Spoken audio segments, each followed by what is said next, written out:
আলহামদুলিল্লাহি রব্বিল আলামিন আসসালাতু ওয়াসসালামু আলা রসুলিল্লাহ। আসসালামু আলাইকুম ওয়া রাহমাতুল্লাহ। প্রিয় নিবেদিত ভাই ও বোন, আপনি যদিও অনেক কষ্টে দুঃখে রয়েছেন, কখনো আল্লাহর রহমত থেকে নিরাশ হবেন না। নিশ্চয়ই যিনি কষ্ট দিয়েছেন তিনি স্বস্তি দিবেন। প্রথমেই শুরু করা যাক কুরআনের কয়েকটি আয়াত দিয়ে।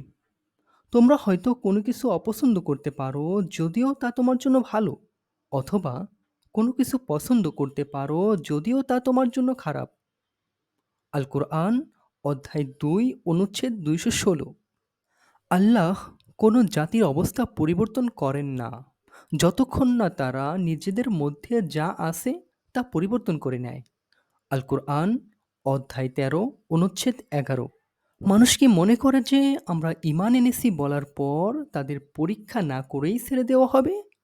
আল কুরআন অধ্যায় ২৯ অনুচ্ছেদ ২। এখন আমরা জেনে নিই রাসূল মুহাম্মদ সাল্লাল্লাহু আলাইহি ওয়াসাল্লাম তিনি কি বলেছেন যাদের জীবন দুঃখে কষ্টে জর্জরিত তাদের জন্য। চলুন শুরু করা যাক। আল্লাহ সুবহানাহু ওয়া তাআলা যখন কারো মঙ্গল কামনা করেন তখন তাকে কষ্ট দিয়ে পরীক্ষা করেন। এটা বলা হয়েছে সহিহ আল বুখারীতে। যখনই কোনো মুসলিম অসুস্থতা বা অন্য কোনো কারণে কষ্ট পায়, আল্লাহ তার পাপগুলো এমনভাবে ঝরে ফেলেন যেমন গাছ তার পাতা ঝরায়। এটা বলা হয়েছে সহিহ আল বুখারীতে। একজন মুমিনের দৃষ্টান্ত হলো একটি সতেজ ও আর্দ্র উদ্ভিদের মতো। বাতাস তাকে এদিক ওদিক কাত করে, অর্থাৎ ঝুঁকিয়ে ফেলে দেয়। আর মুমিনও তাই, সে ক্রমাগত দুঃখ কষ্টের শিকার হতে থাকে। এটা বলা হয়েছে সহিহ আল মুসলিম ভাই ও বোন, জীবনে দুঃখ আসবে এটাই স্বাভাবিক। তাই বলে নিরাশ হয়ে বসে থাকা যাবে না। মহান আল্লাহর কাছে নিবেদিত হৃদয়ে বিনয়ের সাথে এই দোয়াগুলো আপনি পড়ুন। যেমন, আল্লাহই আমাদের জন্য যথেষ্ট এবং তিনিই সর্বোত্তম কার্য সম্পাদনকারী। আল্লাহ ছাড়া কোনো শক্তি বা ক্ষমতা নেই।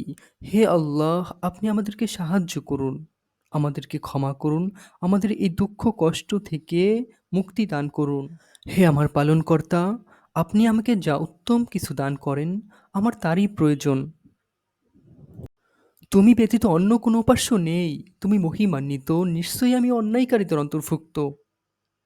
প্রিয় মুসলিম ভাই ও বোন, আপনি বারবার এই দোয়াগুলো পড়তে থাকুন এবং বিনয়ের সাথে আল্লাহর কাছে অনুগ্রহ প্রার্থনা করুন যেন আল্লাহ আপনার দুঃখ কষ্ট দূর করে সুখের দিনের আশা দেন। হে আল্লাহ, আপনি সকলের মনের নেক বাসনাগুলোকে পূর্ণ করুন। আমিন।